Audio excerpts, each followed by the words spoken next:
নজর রাখবো পরবর্তী সংবাদে। বছরের প্রথম দিনেই মর্মান্তিক দুর্ঘটনা আড়ালিয়া এলাকায়। ইলেকট্রিকের কাজ করতে গিয়ে মৃত্যু হলো এক শ্রমিকের, যেমনটা খবর উঠে আসছে। পয়লা বৈশাখের সামনে এবং রেখে ইলেকট্রিকের লাইট মেরামত করতে গিয়েছিলেন এক শ্রমিক, টমটমের শ্রমিক বলেই খবর, এবং মৃত্যু হলো ওই চালকের। পূর্ব থানাধীন আড়ালিয়া এলাকায় এই ঘটনাকে কেন্দ্র করে সংশ্লিষ্ট এলাকায় শোকের ছায়া নেমে এসেছে।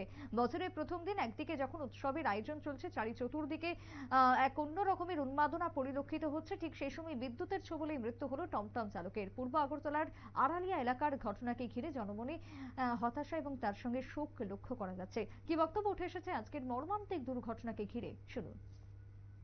একটা সময় মা ও বাচ্চা আসলো না, ও বাচ্চা আসলো না, বউ বাচ্চা আসলো। ওই কারেন্টে ওই লাইট জিবির লাইট ঠিক করতে গেছিল, জ্বালাইব। ওই জ্বালাইতে গিয়ে তো শর্ট করে বসে। তারপরে তো চিলা ফালা লাগছে। তারপর দৌড়াইয়া আমিও আইসি দোকান থেকে, আইয়া তো গাড়ি ঘুড়ি ঠিকঠাক করে তৈরি হয়ে এলাম। তো ডাক্তার মাত্র সব চেক না করবো, সব কিছু করবো। রাস্তা থেকে মারা গেছে? রাস্তা হইতে পারে, আমি তো সব বেকার বুঝি। কি নাম? আমার নাম যে মারা গেছে? পাপন দাস। বয়স কত? বয়স 23। বাবার নাম? কালু দাস। কালু দাস। বাড়ি? আড়ালে। কি করতো উনি? টমটম চালাইতো। হ্যাঁ, টমটম চালাইতো। কোন সময় ঘটনাটা?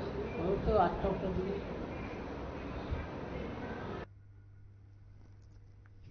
আপনারা শুনলেন সংশ্লিষ্ট বিশেষ করে ব্যক্তির বক্তব্য। এই দুর্ঘটনাকে কেন্দ্র করে পূর্ব আগরতলার আড়ালিয়া এলাকায় মর্মান্তিক দুর্ঘটনা এক প্রকার সংঘটিত হলো, যেখানে বিদ্যুতের ছোবলে প্রাণ গেল এক টমটম চালকের। অসহায় পরিবার রীতিমতো আজকের এই মর্মান্তিক মৃত্যুকে কেন্দ্র করে তবে চারি চতুর্দিকে শোকের ছায়া নেমে এসেছে ঘটনার খবর প্রকাশ্যে আসতেই। সংবাদ এখানেই শেষ করছি। পরবর্তী নিউজ এবং আপডেট দেখার জন্য চোখ রাখবেন শুধুমাত্র নিউজ ভ্যানগার্ডের পর্দায়। নমস্কার।